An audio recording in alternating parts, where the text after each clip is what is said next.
immagino tutti voi, il signor Israele Schneider.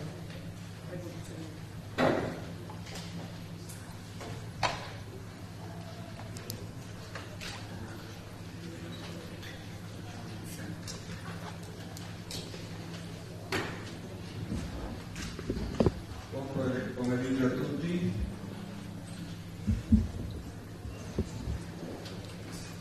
Io sono venuto in Italia,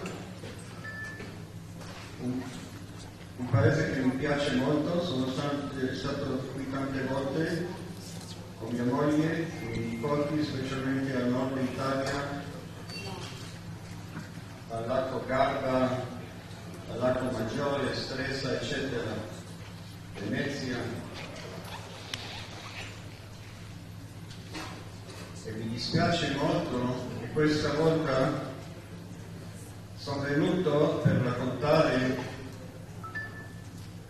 la tristezza che abbiamo in nostra famiglia per questa disgrazia che è successa il 7 ottobre.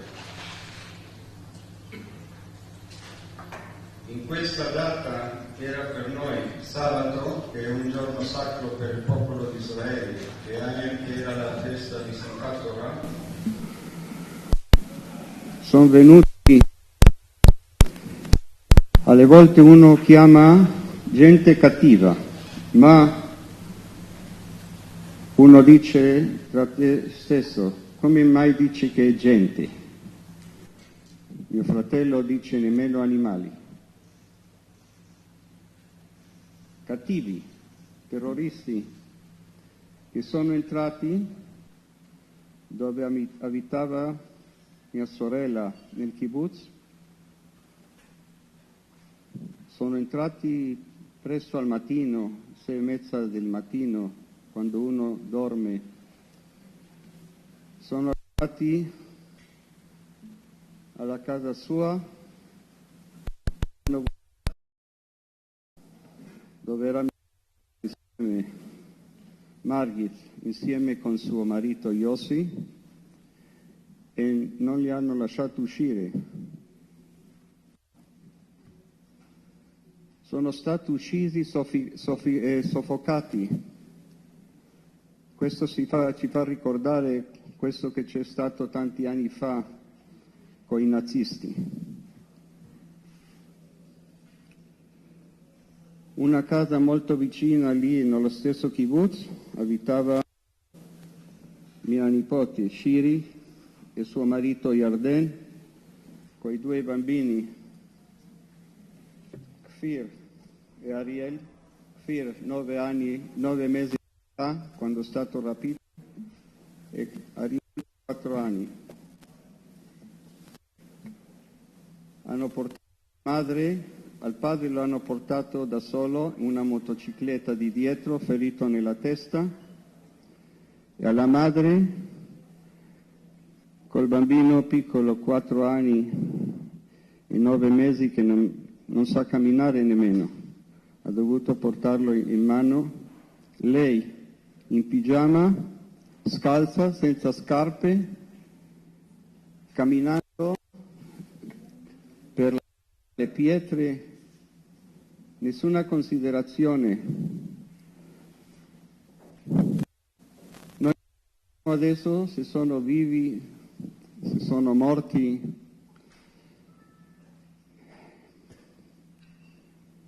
È una disgrazia molto grande per la nostra famiglia.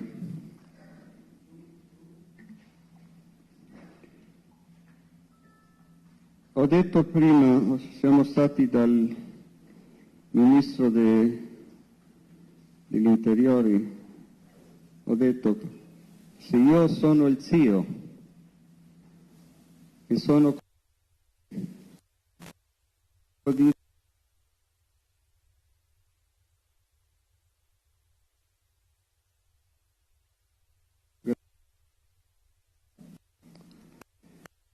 i genitori di Yarden e la sorella di Yarden. Come uno può spiegare che gente innocente in mezzo della notte che stanno dormendo, c'erano quelli in una festa vicino, poi un'altra persona parlerà su questo, che prendono gente innocente e la ammazzano, le feriscono, la violentano, le tagliano, e donne che sono state imbarazzate le hanno tagliato la pancia, si dice? Sì? Il ventre, hanno portato il bambino fuori, hanno che lui ucciso. Una cosa disastrosa. Non voglio continuare perché voi capite che sono cose che non possono entrare nella testa di una persona che è umana. Vuol dire chi fa queste cose non si può descrivere come un umano. Grazie Bezalel. E ora do la parola a Miran e Naama, il padre e sorella di Omri, ancora tenuto in ostaggio. Prego. ערב טוב לכולם. ראשית, אני רוצה לברך כל אחד מכם באופן אישי על זה שבאתם להנה להעלות את הכאב שלנו.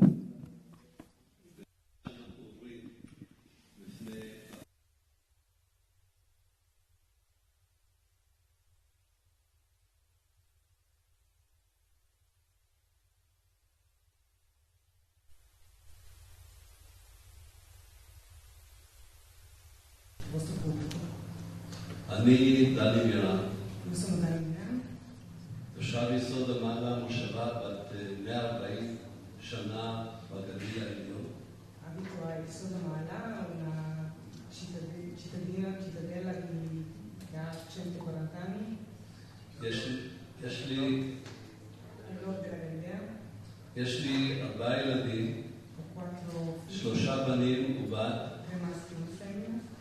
ואחד מהם היום בעזה.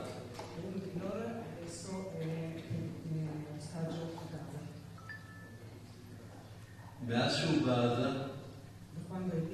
אני נמצא בתל אביב ועושה את המקסימום להיפגש, לשכנע, להתחנן.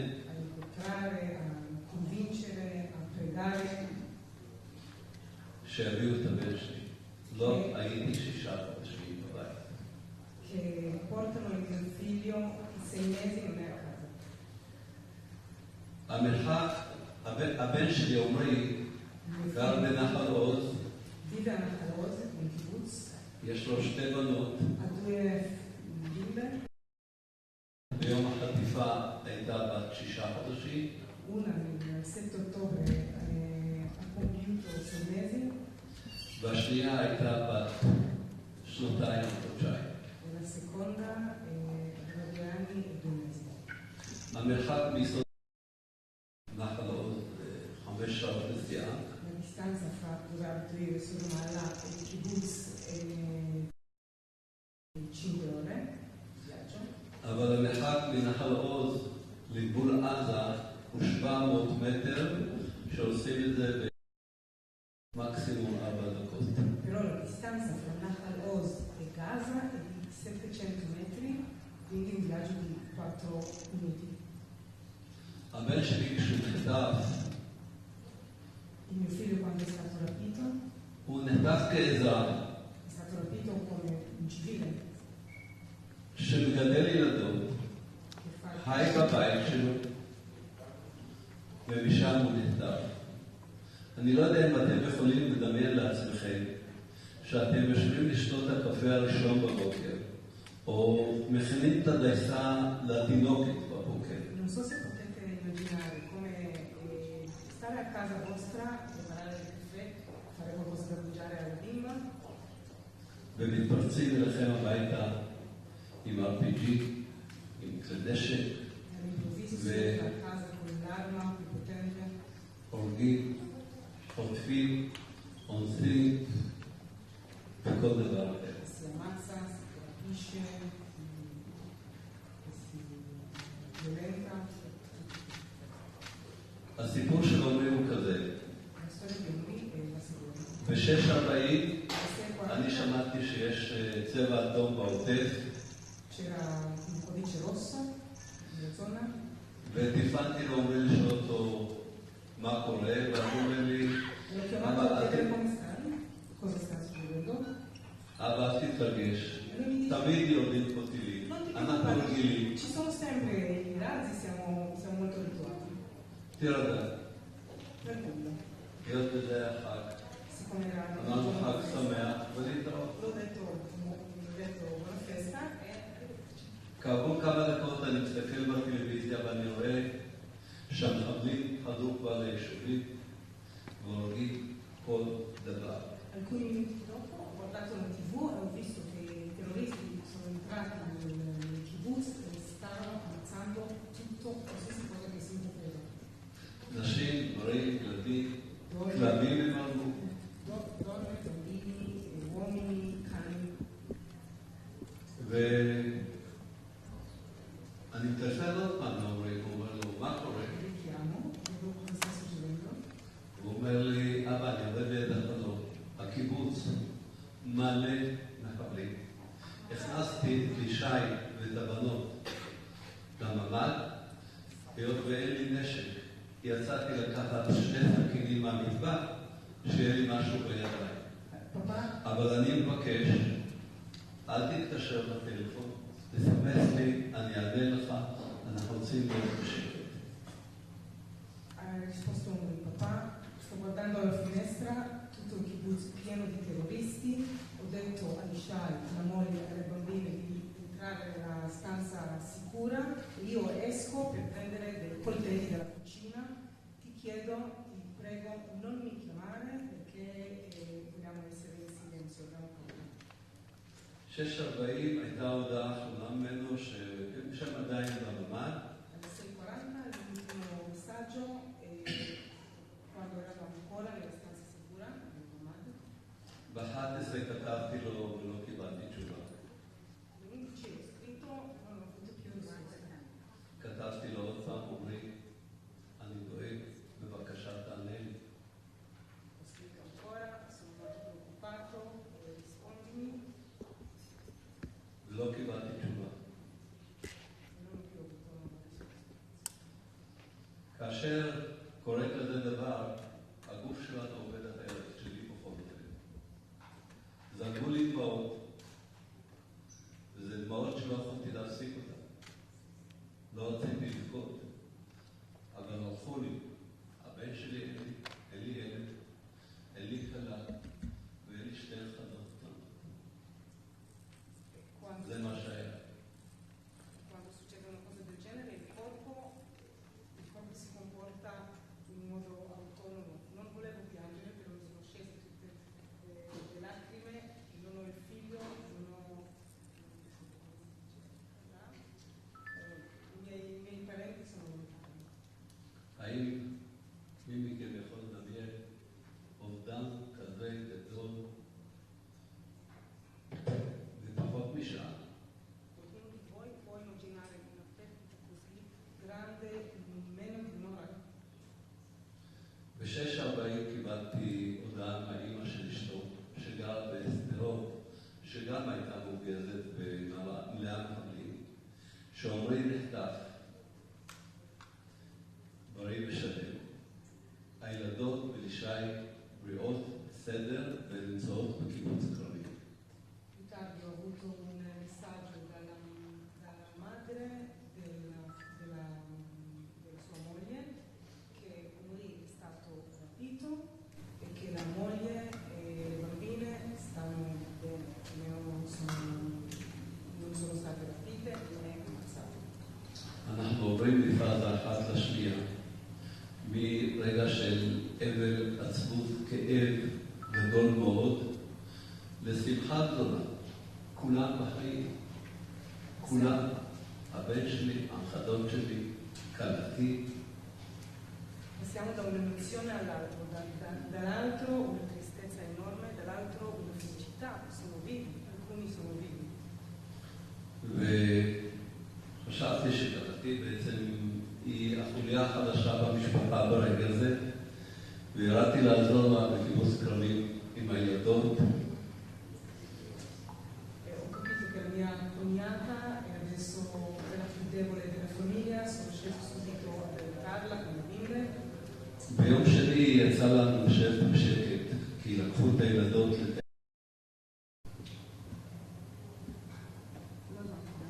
לקחו את שתי הילדות לטייל. ביום שני. Subito dopo, lunedì dopo, הילדות מקיבוץ כרמים לקחו אותם לטייל בעגלה. hanno preso le bambine a fare un giro nel carrozzello. ואז שאלתי את ישי כלתי, ספרי לי את הקטע שחסר לי בעצם. עד הקטע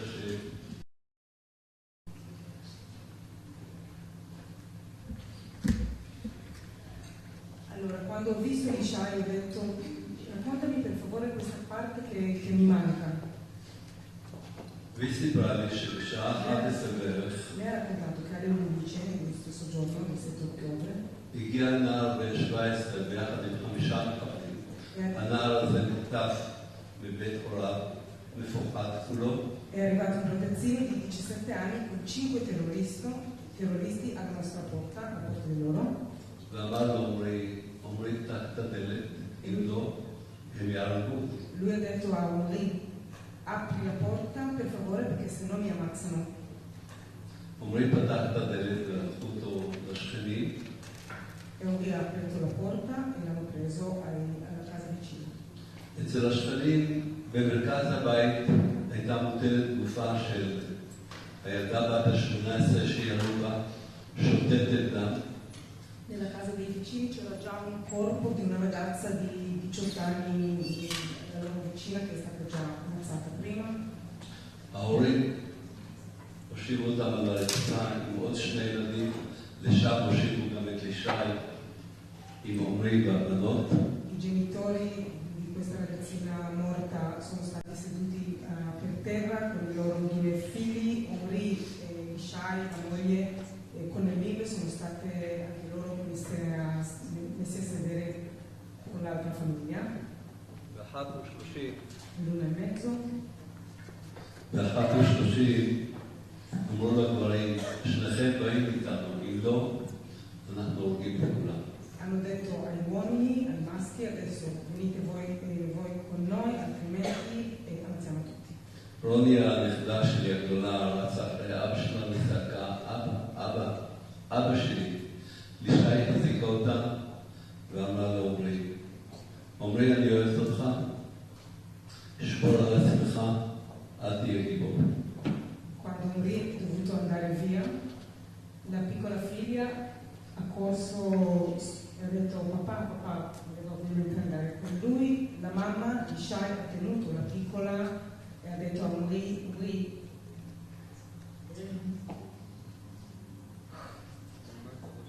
ti amo.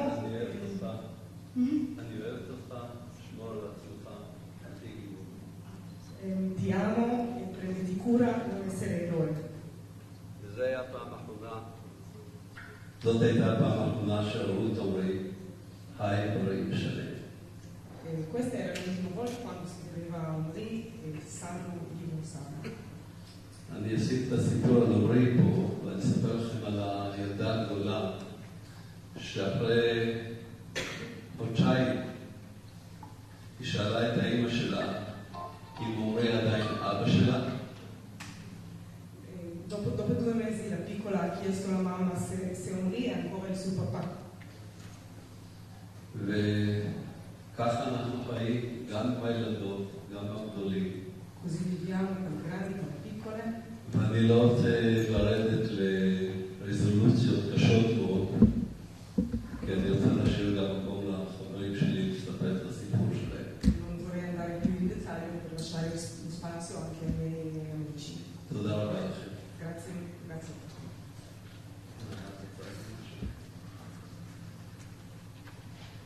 Hi, my name is Naama. I'm the sister of Omri Miran.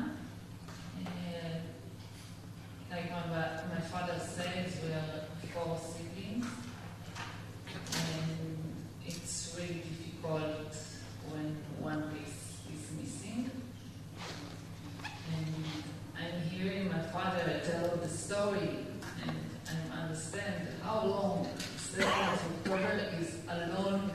day for half a year. And we live in it every day. We are in April, but for me, and I think I can say about all the families, we're still in the 7th of October. We live in it, and we just, it's all, every day it's the 7th of October until they're coming back to us. And it's really difficult for sisters and probably both of my brothers that Omri is not with us. Last Saturday, we meet all in my brother's new house to fix the walls and to prepare him to move in. And I feel Omri miss. And it was really difficult that we just free and not cruel. And we're waiting with him, and his daughter also need him home. Thank you for hearing us.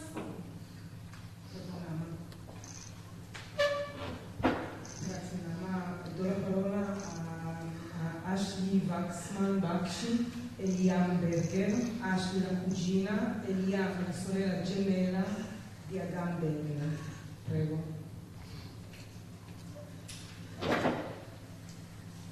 Hi, I'm Eliam. I'm an aunt and sister, and I would like to speak.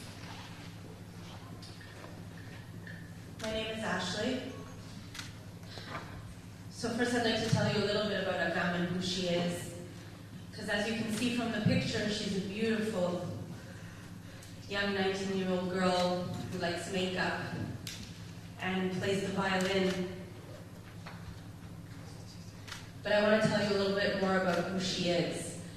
Because unlike myself, when I was 19, on my birthday, when I was asked what I want for my birthday, I asked my parents for a car.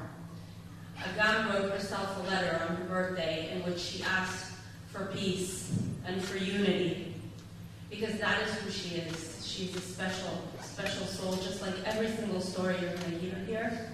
These are peace-loving people. She took a year off to volunteer with those less fortunate, and she wants to study psychology because she wants to help other people. She was taken on October 7th after witnessing the murder of 16 of her friends right in front of her. It was hard to recognize her in the videos that the Hamas released, because as you can see, it's hard to recognize the beautiful face, but we were able to recognize her pajama pants, which were covered in blood. We know she's alive. On November 26th, which is Shlomi's birthday. Shlomi is Agam and Liam's father. And it's important to say they have another sister, Val, and another little brother who's 13, I at home as well, waiting. On that day, there was a release of hostages.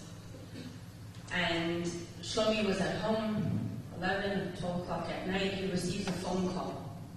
And on the other end of the line is a girl who happens to also be called Agam, the same name. And she's 17 years old. And she was just released from the Times. And she calls him and says, "Hi. My name is Agam. I was with your Agam. And right before I left, she asked me to call you and wish her daddy a happy birthday." We are outraged at the hypocrisy of the world, and specifically women's rights organizations that took them way too long to speak up. 7th, and we also know about sexual violence happening in captivity. And every day that passes matters for these young women. What if they're pregnant? What if they need an abortion? You have to understand that the way we speak, all of you sitting here in the room today and all of us sitting here on this side of the table, we speak in the same language and the same values of democracy, of life, of liberty. These terrorists, Hamas, they don't speak the same language as us. They speak the language of beheading, of rape, of kidnapping young, beautiful children, of butchering people. This wasn't just another terrorist attack. In Israel, we are used to terror. We are used to rockets. The way in which these evil monsters did it that day is a whole new level of evil that I didn't think existed in the world, and certainly Agam did not believe that that kind of evil existed. I can tell you on a personal note, I was born in Canada, as you probably hear from my English, and after suffering from anti-Semitism on my university campus 20 years ago, and I was told to go back to where I came from, I did. I went back to Israel, which, as you probably know, Judea is the ancestral homeland of the Jewish people. That's why we are called Jews. You probably know that because we share a history. I'm sitting right now in Rome, where the order to send us all into exile from Judea came from here, from this magnificent, glorious city. And for 2,000 years, we were told to go back to where we came from. And it didn't matter where we were. And so I did. Because finally, it's a miracle that after 2,000 years, we have our indigenous homeland back, a sovereign Jewish state once again. And now, because of misinformation, because of anti-Semitism, here in Europe, people are screaming from the river to the sea, which means that they don't want me to go back to where I came from. They want me dead. They want every single one of us gone, wiped off the face of this planet. And that is the message that they are sending us with the brutal attack on October 7th. They don't care about human life. They don't care about their own civilian population's human life. The equation is so simple. Nobody who believes in life, liberty, democracy, freedom, nobody should be asking for a ceasefire right now. We should all be asking for the immediate release of the hostages. And the ceasefire will follow. We are asking for basic humanitarian rights for our hostages. A list to know who's alive and who's dead. And the Hamas won't even comply to that. When the countries around the world are threatening to boycott Israel, to stop military defense with Israel, what is the message that we are sending to the brutal and barbaric terrorist organizations that did this to my little cousin? We are telling them, it's okay. You can keep doing your terrorism. You're telling Israel that it doesn't have the right to exist. It doesn't have the right to defend itself. And I believe that every single person sitting in this room is hearing our stories and saying these hostages should come home. I believe it, that in your hearts, you know that's the right thing. But pressuring Israel does not bring hostages home. It's pressuring Hamas, and it's pressuring the countries involved in the negotiations to first bring them home. Our loved ones are being held as pawns in a much bigger geopolitical war, and they don't deserve it. This beautiful 19-year-old peace-loving girl does not deserve it, and she needs to come home immediately. Thank you. Thank you, Ashley. Grazie. Do la parola subito a Amit e a Lon Nimrodi. La sorella e il papà di Tamir Nimrodi.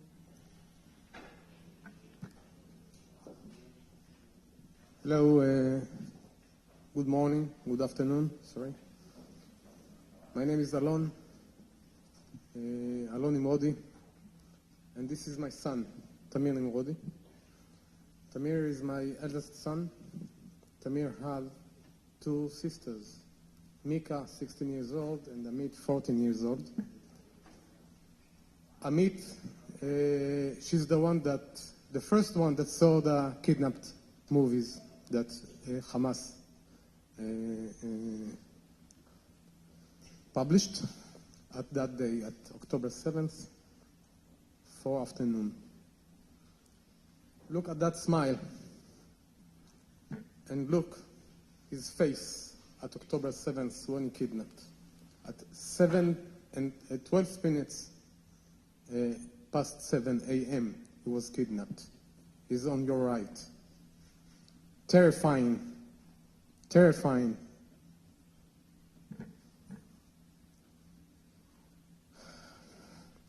Tamir kidnapped alive, on his feet, in a good shape. Tamir kidnapped with his two friends. All of them was on a good shape on their feet. His two friends were found dead at early December. Found dead on the tunnels. Tamir is a military teacher. He was unarmed. He's not a combat soldier. Tamir working in the army base that helps the Gaza people. That's the only base in Israel that helps the Gaza people. They gave them insurance to work, to go to hospitals, humanitarian ways. That base giving now insurance to get in to Gaza, to the trucks and the food and the aid now. So the Hamas, the terrorists of the Hamas, don't care about their people. They care about themselves. They care about their money. They care about killing, murdered, butchered, rape.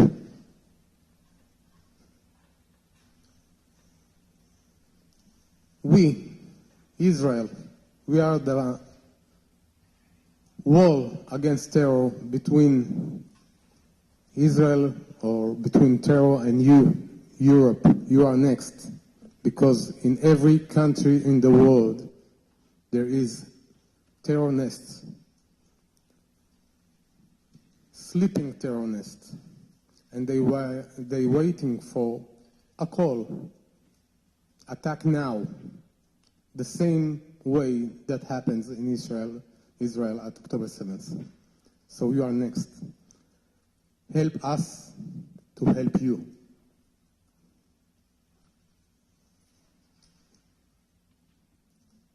Tamir have a lot of values that we as his parents can see every day, but we can see it in a small memo, paper memo that was found in his room in his army base.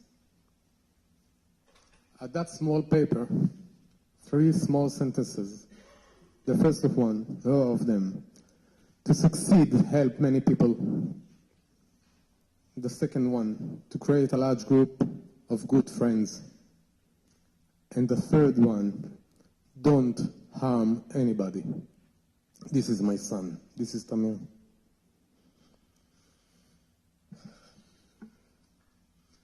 If you can show me one man or woman or child in Gaza Strip that can write a thing like that, we are in a good shape. You can't find, believe me. Thank you very much. תודה, אלון. L'ultima famiglia è la famiglia di Guy Gilboa Dalal. Qui con noi c'è la madre Merav Gilboa Dalal e il fratello Gal Gilboa Dalal. Prego. Hi to everybody. My name is Merav Gilboa Dalal, a proud mother of 3 children, Gal, Guy, and Gaia. For the past 6 months, I haven't seen, heard, or touched my middle son, Guy. Guy is 22 years old. and gentle, magical kid, a child of love, talented, smart, a great sportsman, born with playing ball in his hand. He loved exploring Japanese culture, taught himself the language. He played musical instrument and always has a lot of friends around him. On October 6th, Guy went to the Nova Festival, his first time ever at a party. He did not turn home. On the morning of October 7, Israel was under attack, such as never experienced before. Thousands of missiles were sent into south of Israel, where the party was taking place.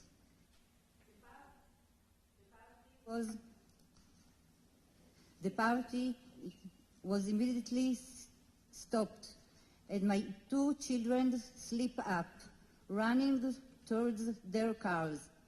They were supported, and each one met a different fate. Guy ran for 8 hours. Guy was kidnapped by the terrorist group Hamas and taken to Gaza. At noon that day, Hamas published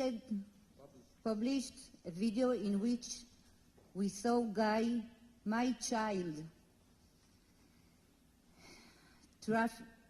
terrified and tied up in a dark room somewhere in Gaza. Since that day, for me, there is no day and no night. My heart is broken. I can barely breathe, and I am paralyzed with fear. Where is my Guy? Where? When will my Guy come home? I turn to you, citizens of Italy.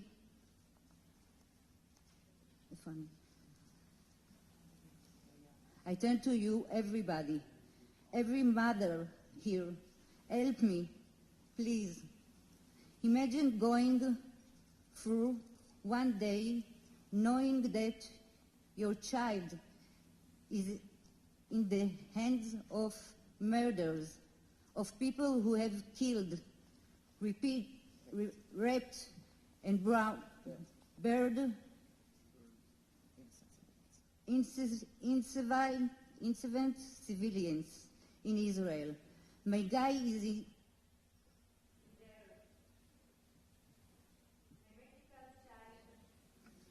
only 22 years old, who went out to celebrate love, happiness, and peace, and hasn't come home yet. Help me get Guy back. Help me breathe again. For those of you who don't know, Nova is not just a party. It's not just a rave. Nova is a spiritual festival that the people who go there, they go there to celebrate peace and love by spreading. This is a gathering of all sorts of different people. You could see more than 20 different nationalities in the Nova Festival. You could see Arabs and Jews and each other. Me and my brother, we grew up in a place that's surrounded by Arabs villages. We met with Arabs our whole life. We have Arab friends. We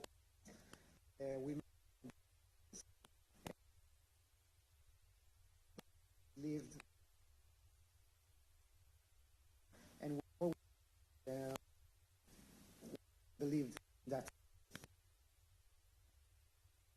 brother's eyes. I don't need to say a lot about him.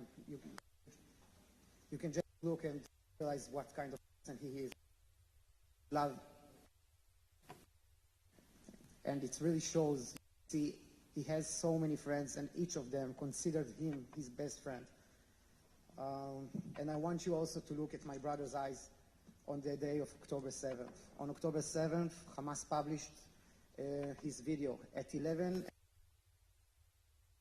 First that was published on that day, and it was the only video that was published on that day of a hostage video. It was not a kidnapping video. It was a video that seemed already in looking at the camera, looking frightened, in a way that I never saw him. My brother, he was kidnapped with his childhood friend, and they were a group of 4 friends. Two of them,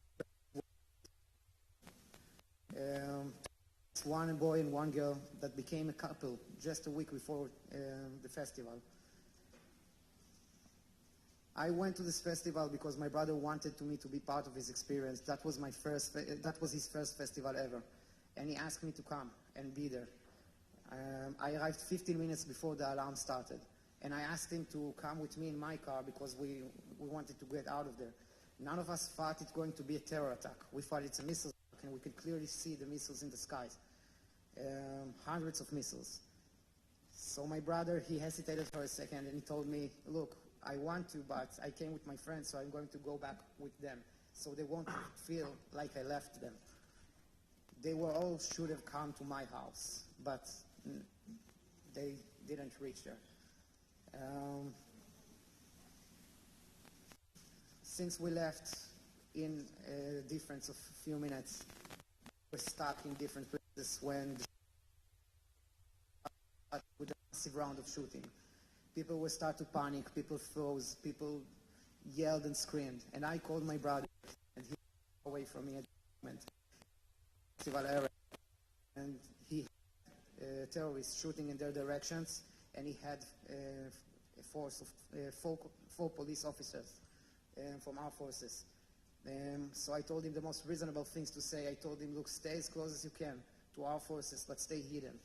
I couldn't reach him because they were shooting all around me, and people started running in my direction. Some of them were covered with blood. They were asking me to, they were that I should get out from. I was hidden as soon as I can because the terrorists were closing on us. On my next hideout, my brother didn't answer me anymore. I only got out of there. I only was rescued at 2 p.m. The video that Hamas published, it was at 11:30 a.m. It's 2.5 hours that my parents, my family, and my friends, they all know that my brother has been kidnapped. But none of them has told me, so I can focus on saving my own life. The moments he stopped answering my call, and his friends didn't answer me anymore, that was the most terrible moments in my life. And me and my family, we've been living this nightmare ever since. Thinking about that I went there to watch over him and be with my brother, and I returned without him, it kills me. It's the worst thing anyone could imagine. Me and my brother, we are best friends. I'm 29, he's 22, but we share the same interests. We share the same hobbies. My brother is a bright young man. He learned Japanese on his own. He loves anime, he loves manga. He's just the most awesome person there is. He should have never used as a currency in any war. And we didn't choose this war. We didn't choose to be attacked. We didn't choose that our daughters will be raped, and I didn't choose. I think all will, whatever we, our kids, and I mean that for me. I think we can never go back to the pit we thought we were in without getting messages back. And we need all the help we can have to put the pressure on everyone who can help to help with the negotiations for the ceasefire and to bring back all the hostages. תודה. Thank you. תודה. Allora, abbiamo adesso mezz'ora per le vostre domande. Se qualcuno ha bisogno di tradurre dall'italiano all'ebraico o dall'inglese all'ebraico, io ci sono.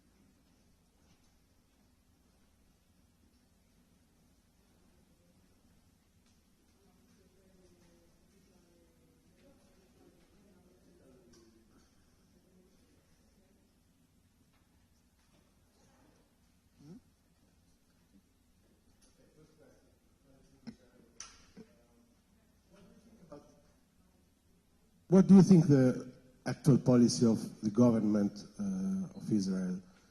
Is it acting correctly for bringing back your parents, your family, your relatives?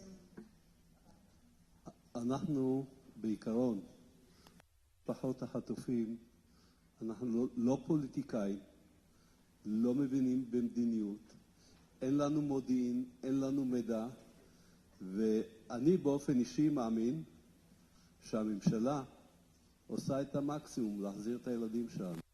Non siamo politici, io credo personalmente che il governo faccia tutto quello che è possibile per rilevare gli ostaggi, tornarli a casa.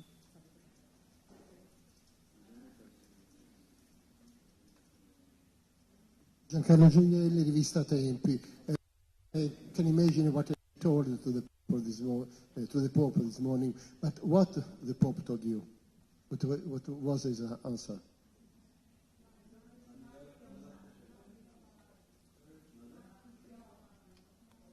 Tani. I can imagine what you told the Pope. I'd like to know what the reply. So generally, very emotional. It was a very powerful meeting. He was very clear about his solidarity for the release of the hostages. He also told us that he is in contact, obviously, with the Catholic Church in Gaza and how they have told him and shared with him about the hostages and about the terror tunnels and about the theft of humanitarian aid in Gaza, and that he is working in his own channels to help with releasing the hostages, and that he is committed to it. And he called Hamas evil, which they are. Called Hamas even. Evil. He called them bad guys and evil. And he was very clear that the hostages need to come home. I think, we can all agree. He was very, very warm, and for the most part, we couldn't believe how much time he gave to us and how warm and welcome he was. סליחה, הוא גם הבטיח שיעשה את המקסימום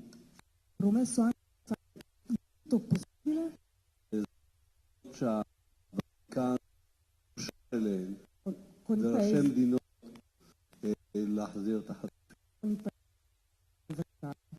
וזאת משימה sul mondo praticamente.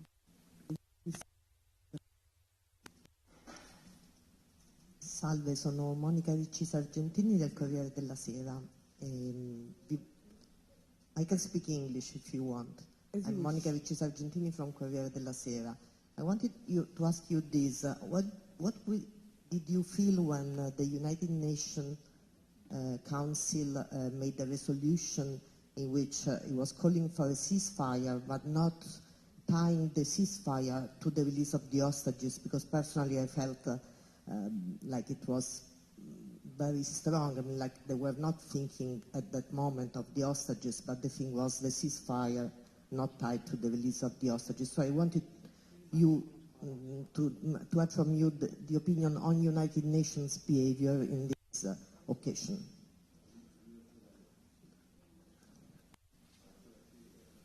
I think that the United Nations are looking only one way. They care only about the Palestinians, They don't care about Israel. They don't care about humanity. They, in the United Nations, all years, most of the declaration was against Israel. They didn't talk about Russia. They didn't talk about Syria, Iran, Iraq. They blind. Only Palestinians. You know that the Palestinians not really exist. It's not a real a group. It's not a real...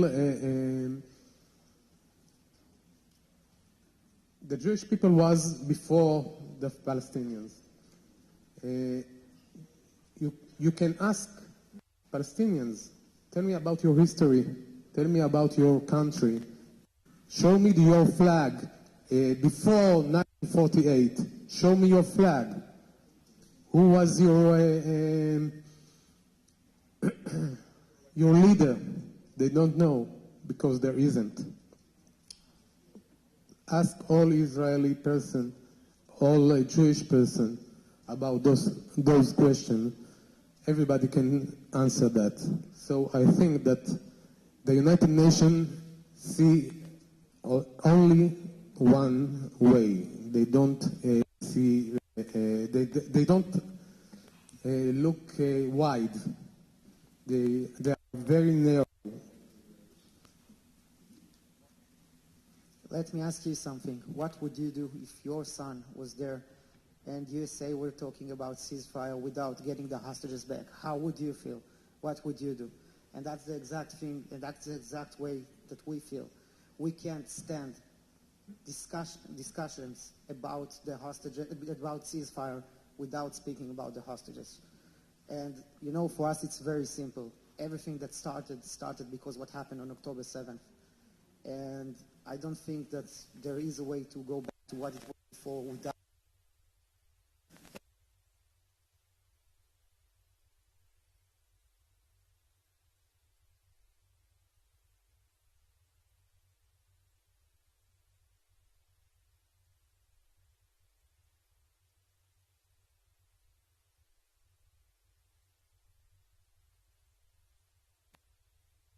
And we sense ourselves. And every kid in Gaza Strip that have a picture in the age of 3 years old, the weapon on his belly, he will be a terrorist in a few years. I think it's important to say that all of us stand united in the fact that we don't want to see any more death on both sides.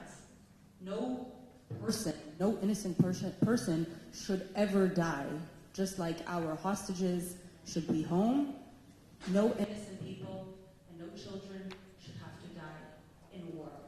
But it is very important for the world to understand the moral difference between a terrorist attack that purposely entered homes and did what they did, and a country defending itself.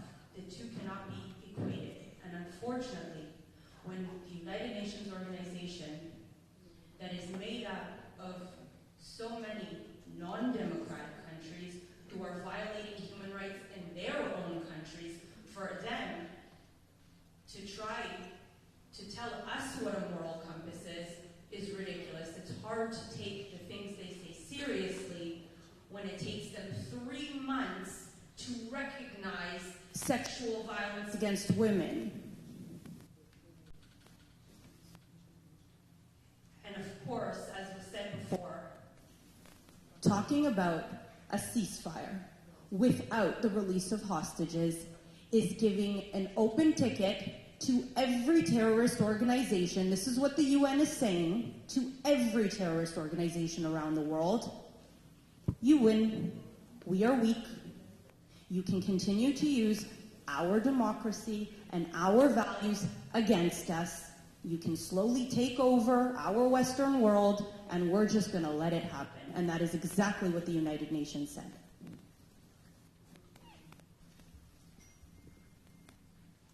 Io voglio continuare quello che hanno detto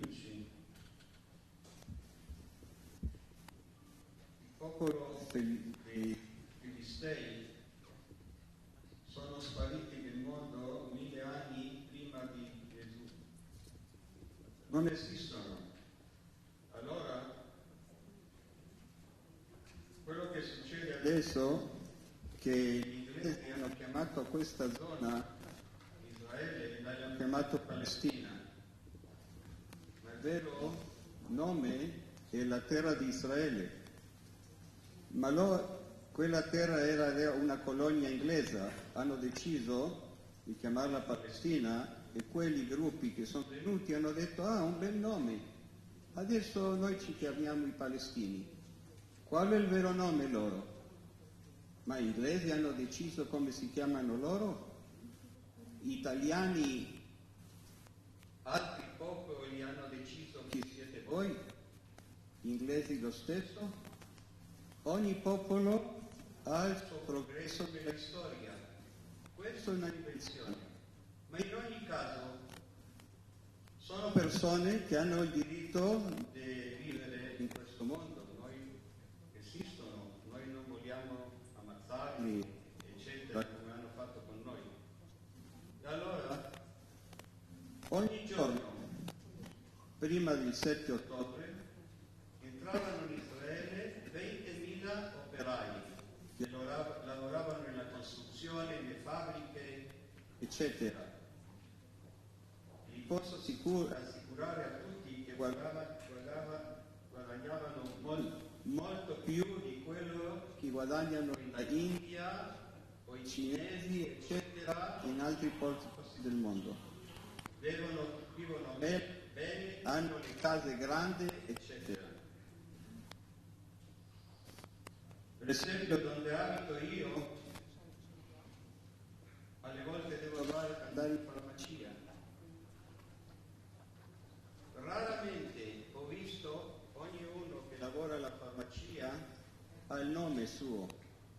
90% sono arabi.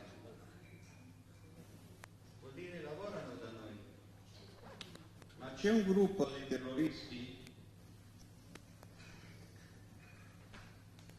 volevo usare una parolaccia, io non parlo bene italiano, mi ha detto mia moglie non dire quella parola, è una parolaccia, non dirla. E allora devo dire insoddisfatti,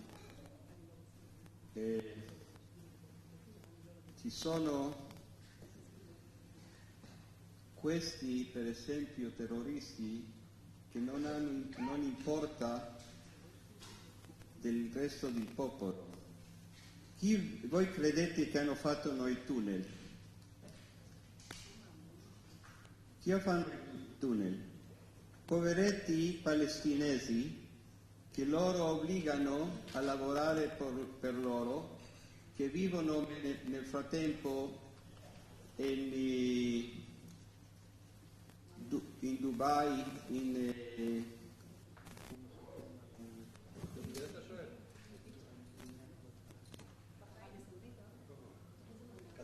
Qatar. Sono a Qatar, hanno milioni di soldi e promettono una cosa incredibile. Quando un ebreo pensa che deve andare all'altro mondo, pensa io voglio essere vicino a Dio, voglio essere vicino ai santi, voglio fare il bene a tutto il mondo. Invece a loro offriscono, quando tu esplodi e ammazzi un po' di ebrei, vai all'altro mondo e avrai un harem con 70 vergini. Questo che hanno nella testa. Donne, ammazzare, devogliare, eccetera, eccetera. E adesso, no, io voglio essere io anche sono stato giovane tanti anni fa, e i giovani hanno idee un po' sbagliate. Noi siamo più adulti e le idee cambiano, vediamo la realtà. Adesso c'è il trend nel mondo, poveretti palestinesi. I palestinesi da noi non erano poveretti, stavano bene. Ci sono nel congresso israeliano, ci sono senatori che sono arabi e hanno sono sfacciati anche. Possono dire io voto in contro del governo di Israele.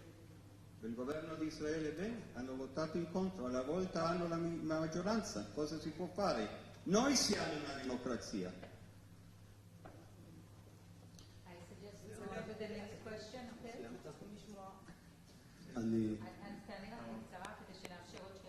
אני רוצה להודות על השאלה הזאת, כי... molto semplice. La ultima cosa che è successo, che per sbaglio hanno ucciso l'esercito israeliano a 5 persone che sono venuti a Gaza per aiutare. Io voglio chiedere quanti americani sono morti per sbagli degli americani, quanti russi hanno ucciso i russi, quanti ucraini hanno ucciso ucraini, perché gli sbagli il suo stesso esercito di Israele ha ucciso soldati israeliani per sbaglio, perché nella guerra non si può considerare queste cose. Sono come girare per strada. Quando uno gira per strada deve avere considerazione che alle volte ci sono le collisioni tra le macchine e nessuno voleva questo. Allora è un po' di sfacciato, si dice, da parte della ONU o del governo americano dire che noi abbiamo assassinato questi che sono venuti a aiutare, che vedano le loro storie. לא, אני חשוב לי להצטער. אמרתי שהשאלה הזאת מאוד חשובה. Questa domanda è molto importante. ומאוד מרכזית. Molto centrale. התייחסות של עמים אחד לשני.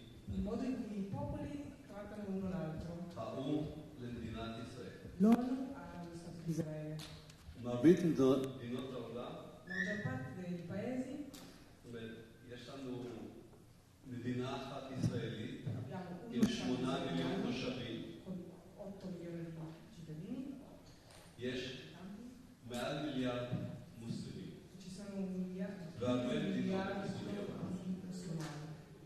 וכשאנחנו באים להגיד צדקתנו, אנחנו מדינה אחת, שגרירות אחת פה באיטליה, ברומא, אבל יש עשרות שגרירויות שמסבירות את העולם המוסלמי. Quando noi veniamo a parlare di noi, a commentare per noi stessi, c'è un'ambasciata, per esempio in Italia, però ce ne sono molte ambasciate arabe in Italia che possono spiegare i loro motivi. העולם מדבר על צעדים הומניטריים לעזתים. מה צעדים הומניטריים? Il mondo parla di aiuto umanitario per i palestinesi.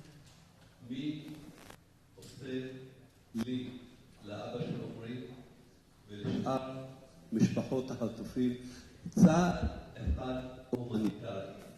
תראו לי מדינה אחת שביקשה שיעשו צעד אחד הומניטרי לישראל, והצעד שאנחנו מבקשים זה רשימת החטופים. המצב הבריאותי שלהם לא דורשים יותר מזה, בינתיים רוצים את כל החטופים, אבל הדבר הראשון שאנחנו מבקשים, לדעת מה יש לילדים שלנו, מה קורה איתם שם. הבן שלי בטוח שלא יתגלח מהשביעי לחודש, אני גם לא מתגלח, אני מזדהה איתו. Allora, tutti chiedono un aiuto umanitario per i palestinesi, però chi ha mai chiesto, dato un aiuto umanitario a noi, al mio figlio? Vogliamo sapere in quanti sono, chi sono, la lista dei rapiti, cosa hanno, come trattano loro. Il mio figlio, sono sicuro, non ha tolto la barba da 6 mesi e per quello anch'io non lo faccio. חלק מהחטופים לפני השביעי לחודש חשבו שרוב העזתים שהם לא חמאס הם בלתי מעורבים וצריך לעזור להם. יום היו באים התושבים היהודים, לוקחים את העזתים לבתי החולים לטיפולים, ממתינים להם עד שיגמר טיפול ומחזירים אותם הביתה. חלק מהאנשים האלה שבאו ולקחו את העזתים לטיפול נמצאים היום בעזה חטופים. Le persone che sono state attaccate dal sud di Israele sono gli stessi che hanno aiutato i palestinesi che spesso venivano in Israele, sono stati ospitalizzati, trattati e poi tornati in Gaza. Alcuni di loro sono stati uccisi. יש לי עוד עשרות דוגמאות כאלה, אבל הזמן לא נותן לי ומקצרים אותי, אז תודה רבה לכם. non ci permette, grazie. I would like to ask you if the recent withdrawal of the Israeli troops from the south of the Gaza Strip gave you hope for the release of the hostages.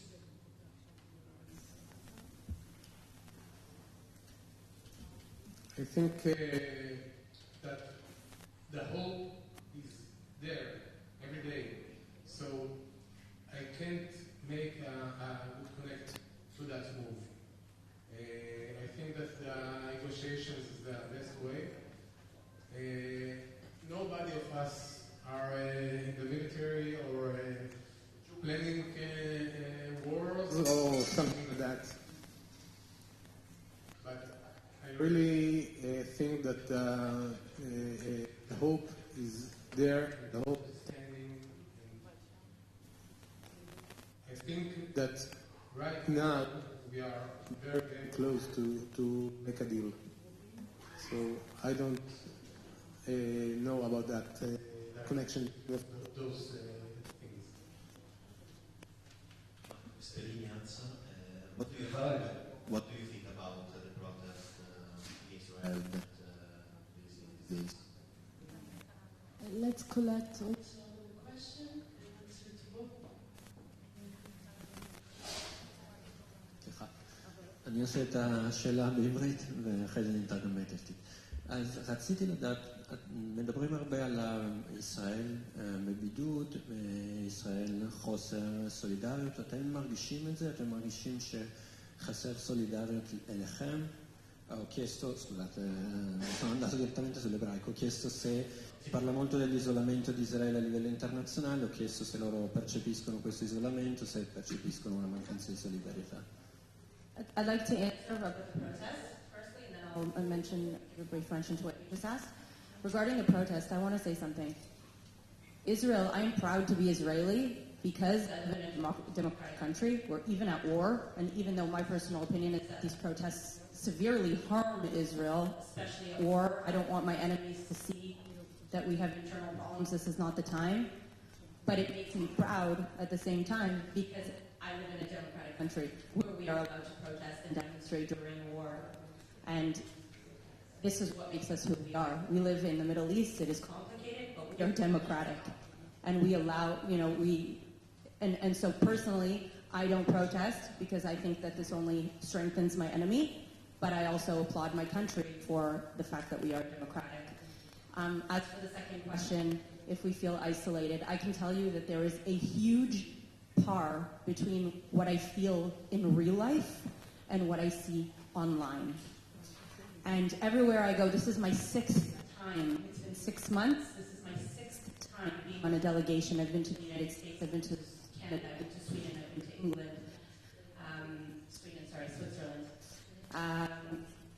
Everywhere I go, I'm fearful that I'm going to be seen as an enemy or that I need to remove, the symbols, the Jewish symbols from my neck. Everywhere I go, when I speak to people are with us.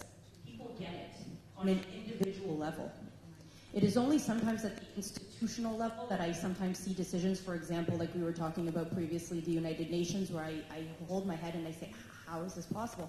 But on the individual level, I feel that the people that I interact with around the world understand that this is a just war, that the hostages need to come home. Now, where do I feel isolated and hate and anti-Semitism? It's online, it's on university campuses, and it's with the Gen Z who receives information from TikTok, which is backed by China, and they're misinformed.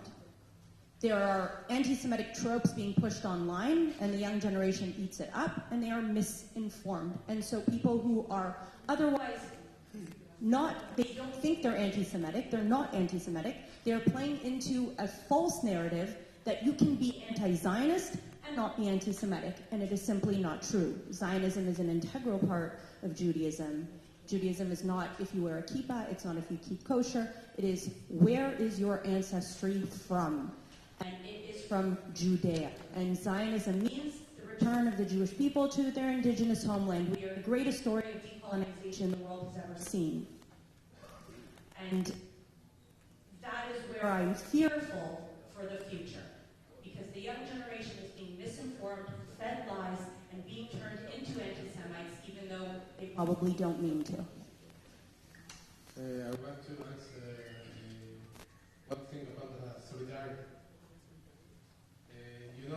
Between the Israel kidnapped people, there is kidnapped from more than 20 countries. My Tamir is a German citizen. Her son is from Hungarian citizen. Biba's family, German citizens. And there is a lot more citizens from all over the world. But I feel like the world is blind about it. They talk about Israeli bombs, but they don't talk about the hostages. There is now no big solidarity in the world now, and it's going to be worse and worse and worse. So we need you beside us, beside Israel, because, as I said before, we are the shield between terror and you. Think about it. Europe, United States, every other country. You can be the next. אילו הייתם דני מירה, אבא של חטוף. Se foste Anni Miran, papà di un ostaggio, di un rapito. וקוראים בעיתון שראש ממשלת בריטניה Il giornale che il premier d'Inghilterra, della Britannia, דורש ממדינת ישראל chiede allo Stato di Israele שתאפשר לצלב האדום permetta alla Croce Rossa להגיע לכל השבויים di arrivare a tutti gli ostaggi, החמאסניקים ולתת להם סיוע הומניטרי. ai prigionieri del Hamas e dare a loro un aiuto umanitario. אבל ראש ממשלת אנגליה לא חשב אפילו פעם אחת E lui non ha pensato nemmeno per un attimo לדרוש מהחמאס או מהצלב האדום להביא לי את רשימת החטופים chiedere al Hamas מצבם הבריאותי. portarmi la lista dei rapiti. איך הייתם מרגישים במקומי במצב כזה? לא הייתם זועקים על בריטניה?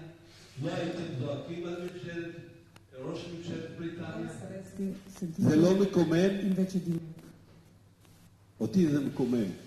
זה חד צדדי. חד צדדי. כמו האו"ם, כך בריטניה. come l'uno, così anche la Britannia. סליחה שאני צועק. Mi scuso per la... תודה. Grazie. Thank you. The press conference has finished. Vorrei solo chiedere un favore a tutti. Come ho detto prima, siete gente adulta che capisce a un'altra testa di questo che parlano i ragazzi come io una volta all'università, eccetera. E la gente è molto influenzata della pressa, della stampa.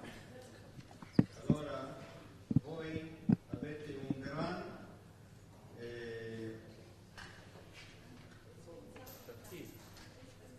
responsabilità di influire